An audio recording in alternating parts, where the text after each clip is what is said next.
Okay everyone, round one, the Women's Six Nations kicks off this weekend. The fantasy game is now live, and if you've not signed up as yet, I'd strongly recommend it. It's a brilliant tournament. It's a great warm-up for the Women's Rugby World Cup, which is taking place later this year. The game will be very familiar with those of you who played the Men's Six Nations fantasy game. The format is identical, and I've also created a guide to the game with various tips that you can find in this video description.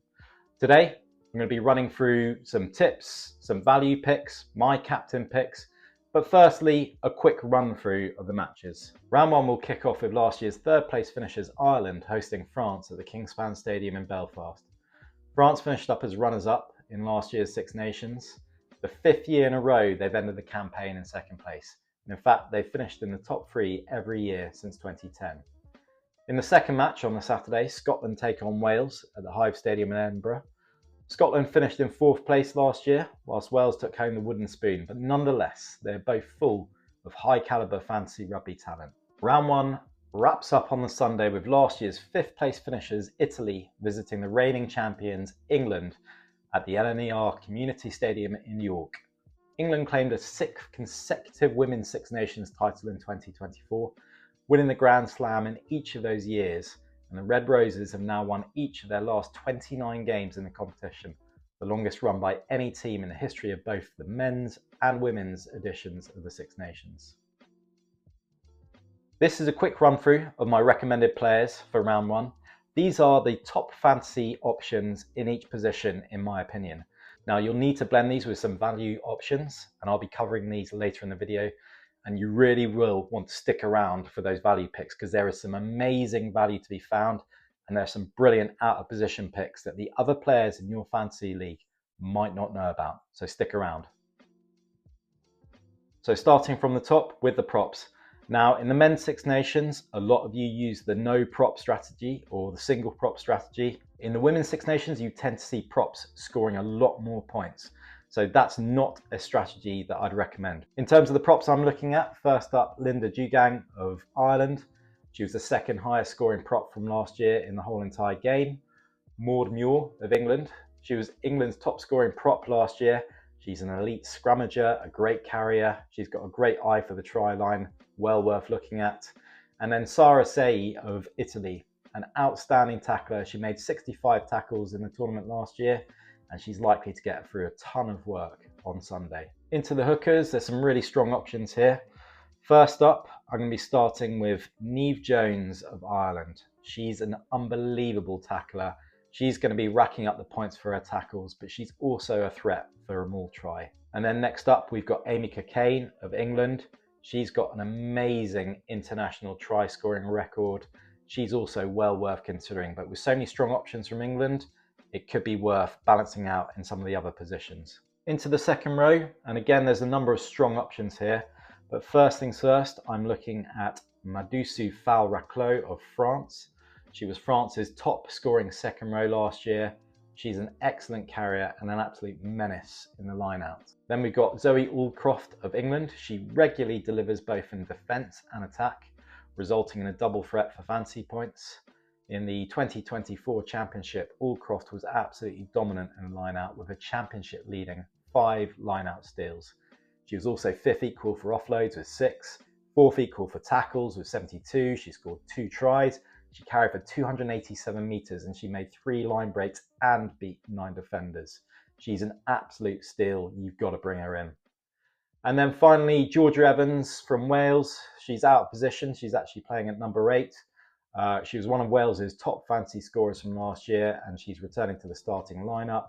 She's a hard carrier, a prolific tackler. She made 60 tackles in 2024, and she's going to be a core member of the Welsh pack on Saturday and will be the thick of action. Next up, into the back row.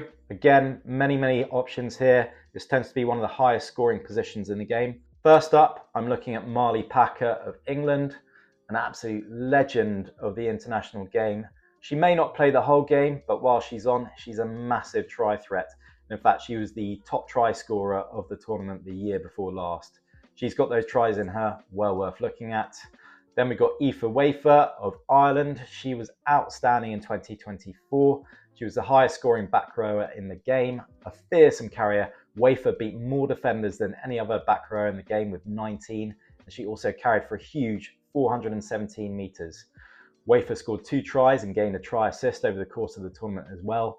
And in defence, she was equally effective, making 52 tackles and also contributing 4 breakdown steals to Ireland's cause. Her price is significantly higher than it was in 2024, but she's worth the investment. Then we've got Evie Gallagher.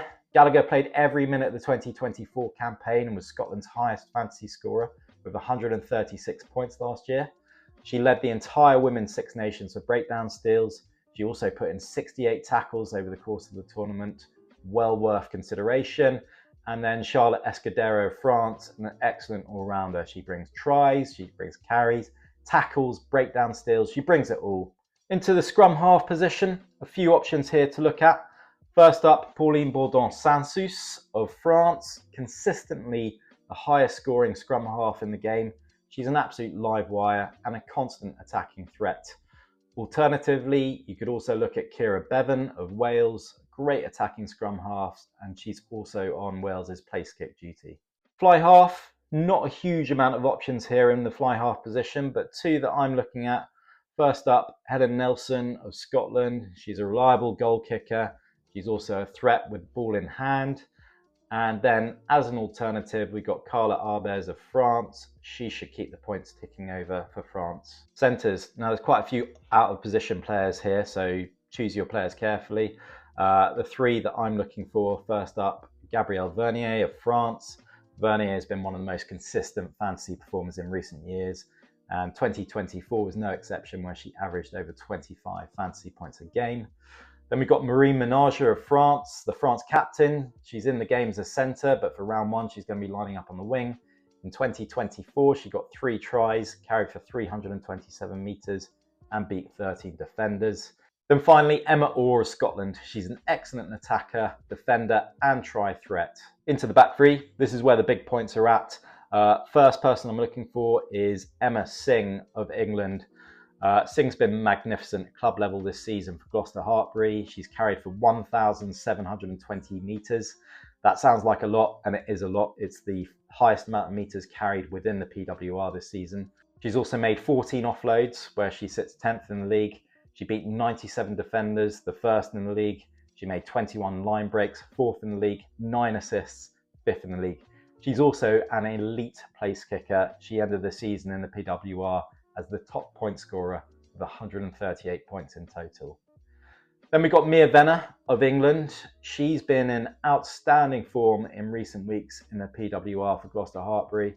Again, a real dangerous threat. She's going to be looking to make that shirt her own and will be very, very dangerous against Italy on Sunday. And then we've also got the other back 3 option for England, Claudia McDonald. She's got a brilliant international try-scoring record. She didn't play last year, but she'll be looking to make a massive impact and lay down a claim for that shirt in time for the Rugby World Cup. And then the only non-England option I have in my back 3 is Melisandre Laurens of France. She impressed in her only Women's Six Nations appearance last year with a try, but she's going to be a real threat against Ireland and could cause a lot of damage in the back 3. Okay, moving on to my captain picks. I've not been particularly adventurous here. I think round 1 is the time to play it safe. So they're all England options. First up, I've got Emma Singh. Due to her ability with the boot, I think she will be taking a few kicks, although England have got no shortage of strong kickers in their team as well, with Emily Scarrett, Holly Aitchison, Helena Rowland. All of them could kick well, but I think Emma Singh might get the first choice kicking duty. Alternatively, there's Mia Venner and Claudia McDonald, both very, very strong options, both likely to be in the tries. And then we've also got Zoe Aldcroft as well, who's just a safe bet in terms of tackles, carries, and also a try threat, and a line-out steal threat, and a breakdown steals threat. Okay, super sub options, and there are some amazing options on the bench this week. Firstly, in terms of super sub strategy, what do I look at for my super sub? Well, first of all, I look at, will they come on? Will they play for a significant period of time? Secondly, how has the team used their bench in previous matches? So look at historical matches. Did they bring certain positions off early? And then finally, the split of subs on the bench. So are the teams playing a 6-2 split? Are they even playing a 7-1 split, like happened quite a lot in the men's Six Nations? So these are the things I'm looking at. And with this in mind, the super subs that I'm looking for in round 1 include number 1, Ellie Killdunn of England. She was unstoppable in 2024. It was a bit of a surprise that she was named on the bench. She was comfortably the highest scorer in the game last year with 303 fantasy points. She was also the recipient of the highest single fantasy score in one round, 126 points. She was the recipient of the highest number of player and match awards, 3. She was the top tournament try scorer with 9. She had the highest meters carried with 866 meters. She had the highest number of defenders beaten with 29 defenders beaten. Honestly, if she gets a good run off the bench, she will be unstoppable. But there are also some strong alternatives. So first up, May Campbell. She's a threat in both defence and attack. Campbell has actually led the PWR for tries, where she scored 17 this season. She also led the PWR for tackles, where she made 223 over the course of the season. She led the league in breakdown steals. So great option. If Killdunn was on the bench, she'd be my nailed on first pick. But with Killdunn there, that's made things a little trickier. Away from those 2 English players, if you want to take a risk or if you want 4 English starters, then you could look at Cliona Maloney of Ireland. She had a great super sub record in 2024. And then Vittoria Vecchini of Italy as well. She was one of the top scorers in 2024. She was going to get some massive tackle stats when she gets on and dealing with that English attack. Okay, value picks, and there are loads, and there's some really, really strong options here, so watch this section carefully.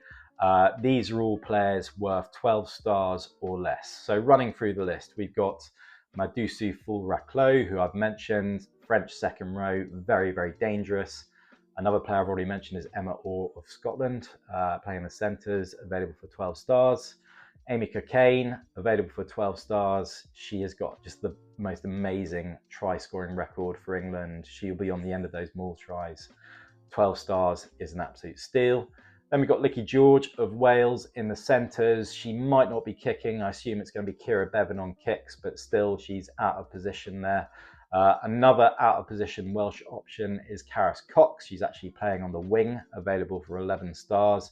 She performed pretty well in the Six Nations last year. She had a great final game for Wales where she was on the wing as well.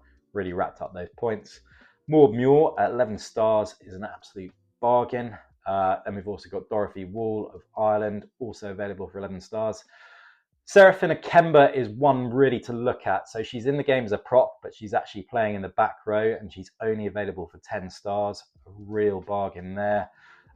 Erin King of Ireland, sevens convert, explosive back row. She could be this year's Aoife Wafer and she's available for only 10 stars. Another sevens convert playing for Ireland is Amy Lee Costigan. She's available for only 10 stars. We got Sara Sei of Italy, prop, available for only 10 stars. She's going to be putting in those tackles, racking up those tackle points. And then finally, Mia Venner is available for only 9 stars. Just an absolute bargain. And she is going to be racking up those points. So I hope that ramble was helpful. I hope it helps you with your selection decisions for the Women's Six Nations. You can find more details over at fantasyrugbygeek.com with my round 1 picks post. And if you want to see my full team reveal, then head over to my membership site at buymeacoffee.com, where you'll also be able to share your team with me for direct feedback on any changes I'd recommend. Make sure you give me a follow on X, Blue Sky, Threads, TikTok and Instagram for breaking fantasy news.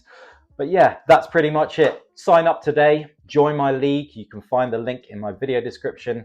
The Women's Six Nations is an amazing tournament. So sign up to the game, enjoy the rugby, and good luck.